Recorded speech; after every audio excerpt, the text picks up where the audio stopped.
sources like maybe mainland Chinese government or something, then get in trouble.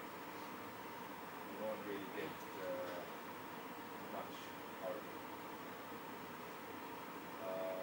Yeah. How about the U.S. government?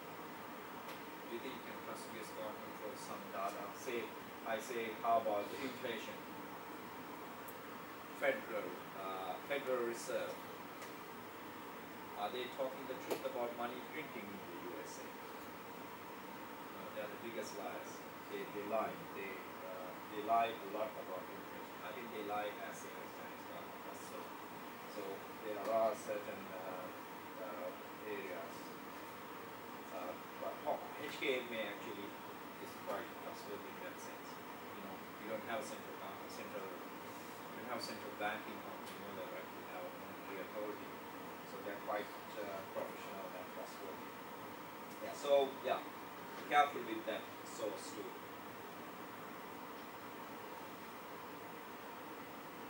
Right. So fact finding, model building, database marketing. Yeah, these are most important thing is to support your work. So it's the case. Okay, the next one is about primary survey. Primary data.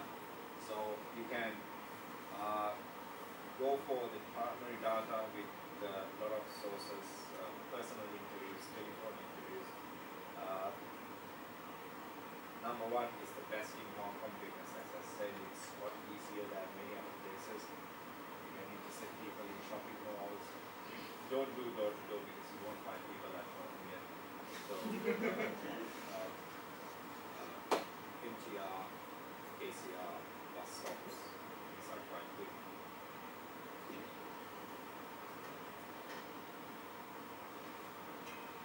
By the way, do you guys get these telephone interviews? Do you get this second thing? Do you receive phone calls in Hong Kong? I receive sometimes. And every time when I say hello, they ask one question. Can you speak Chinese? I said no.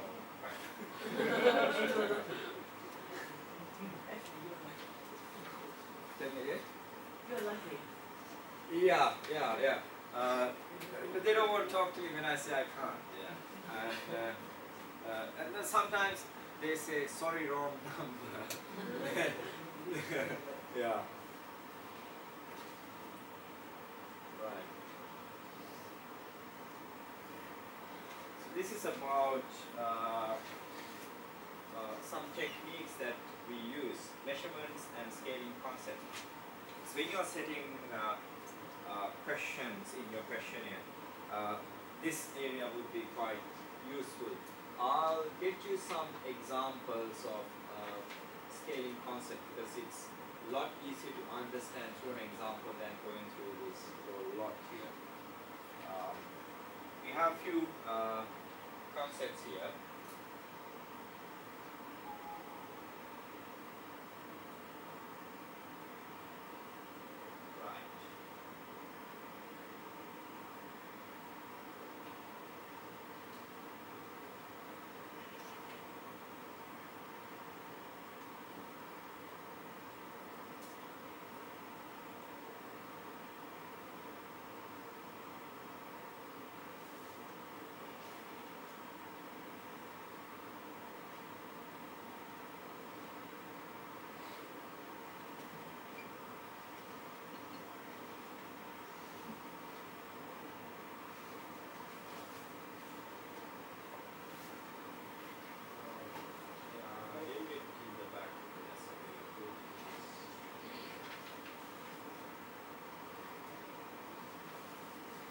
Right.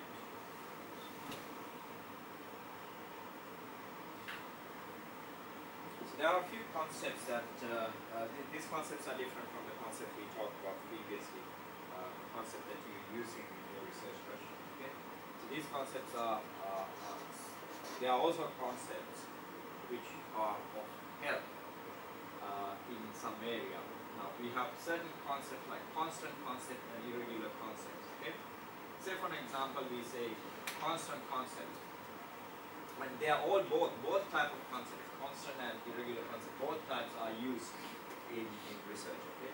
Now, when you're talking about constant concept, age, sex, number of children in a family, these kind of things are constant concept because generally these concepts are constant because they don't change. At least in a small period of time. The only issue nowadays we have is sex, or we say gender. It can change these days too, but it takes time. Okay? Age is a constant concept. When you say constant, it means at the time when you're asking questions from those people. When I'm asking questions from you, your age won't change automatically. Your gender won't change as well. You see? So that's why we say constant. And then if you're married and you've got children, your number of children won't change too.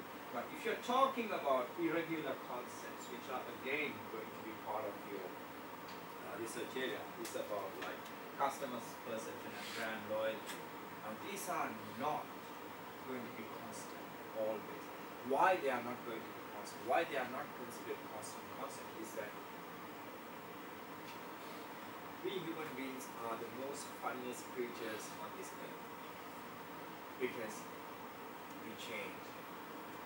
We have our emotions. Our emotions make us very different from most of the animals. Of course, some other animals also have emotions, like monkeys, cousins, quite similar emotions like us. And the dogs are not supposed to have emotions, but the point was that the dogs have been with human beings for so long time, for so many thousands of years, so they developed a lot of emotions, probably through humans. So because of that, our things like customer perception, brand loyalty are certain are irregular concepts because they're not easy to measure. They are not as age you can measure by years, right? How about customer perception? How about brand loyalty? Can they be measured that easily?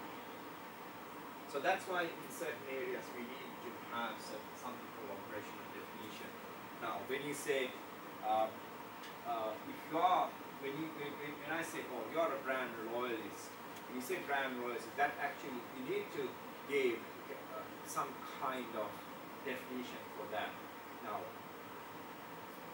say that you all maybe in this class, all the ladies in this class, they love LV handbags. Now, so you have a brand loyalty towards LV handbags. Now, when I say that you all are brand loyalists to LV handbags, I should be able to set some kind of measurement to that. Why I say you all are brand loyalists of LV handbags is because when you buy 10 handbags a year, out of that 10 handbags, at least 6 handbags are LV. So that's why I say you are brand loyalists of LV. See, so this is kind of operational definition. This operational definition defines whether you have loyalty towards a product or not. Okay? So even irregular concepts, they are difficult to measure, unlike age, gender, or other ways. But we still can find a way how to measure that by giving certain operational definitions.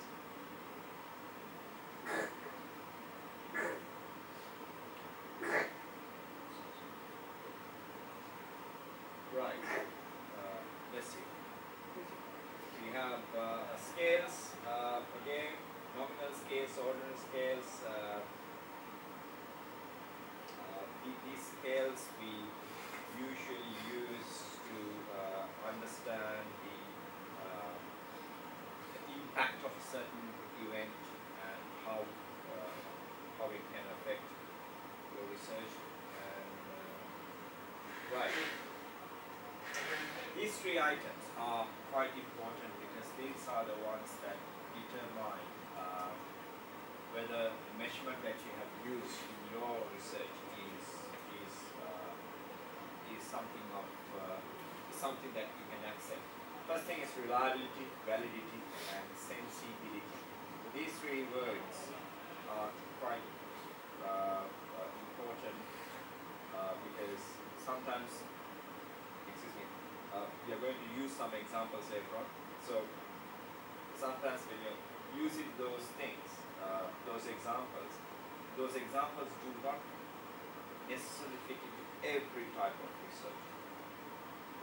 Particularly, certain objectives may not really fitting at all. So in such cases, some of these things may be missing: reliability, validity, and sensibility factors. So keep that in mind. And this can again affect. If we go a little bit back, we talk about secondary data, right? So some secondary data that you may use probably will affect these things too. They may not be reliable, they may not be valid in some cases, and sometimes it is not sensible enough for you to use it.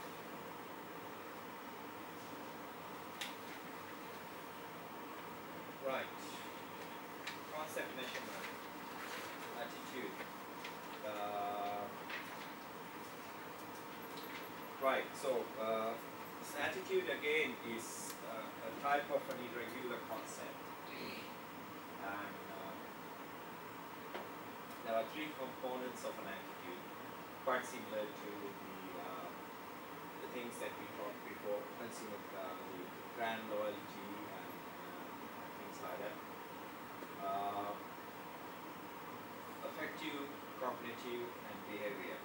Okay. Now let's talk about these three with the example that we have in the next one. What are these? How these three are defined here? How these three are understood here? Look at this example.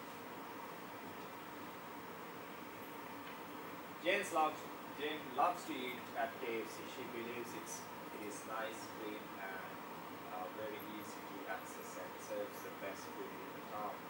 She decides to eat there until she goes to the location. Now, have a look.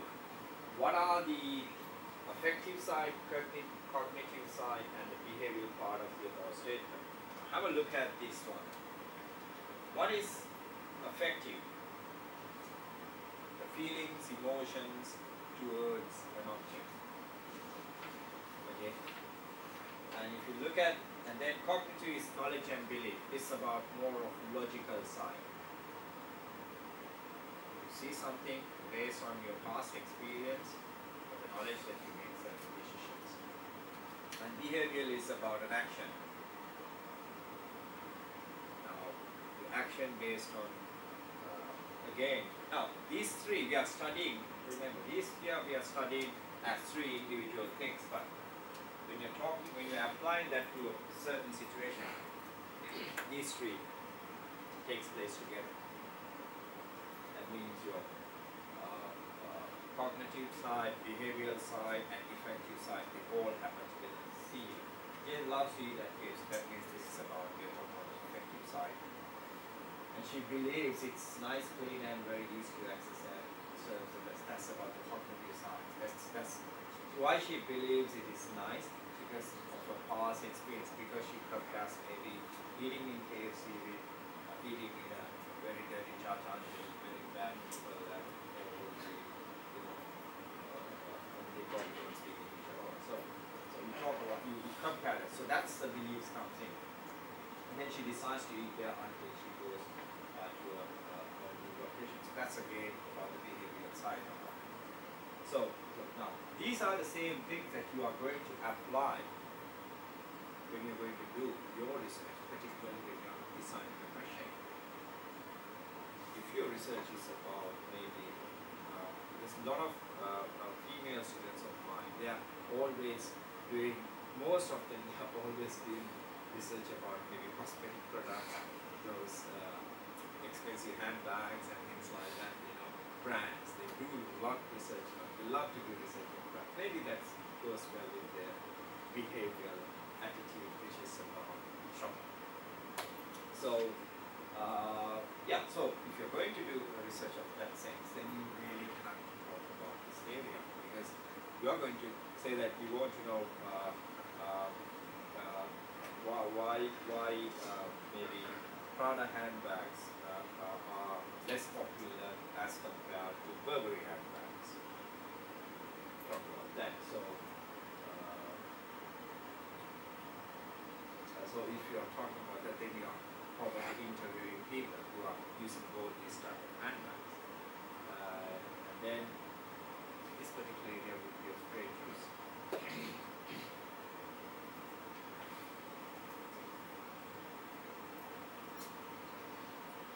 Right, attitude measuring process, ranking and ratings. So this could be, you can rank things based on people's preference and their liking, and you can rate things based on somebody's, the way somebody can, something can make an impact. So these things again will be used mostly when you are doing researches based on consumer behavior and things like that. Now there are a few examples that we are going to talk about.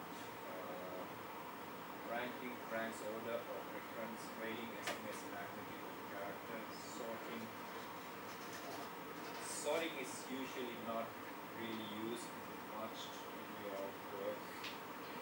These two, ranking and rating, are mostly used in researchers. Choice again, not really used much. There are quite a few examples that we can use. Okay, that's first one. Numerical scales. Now this is a numerical scale that is a question that can potentially we may use it as well. Numerical scale is another scale tactic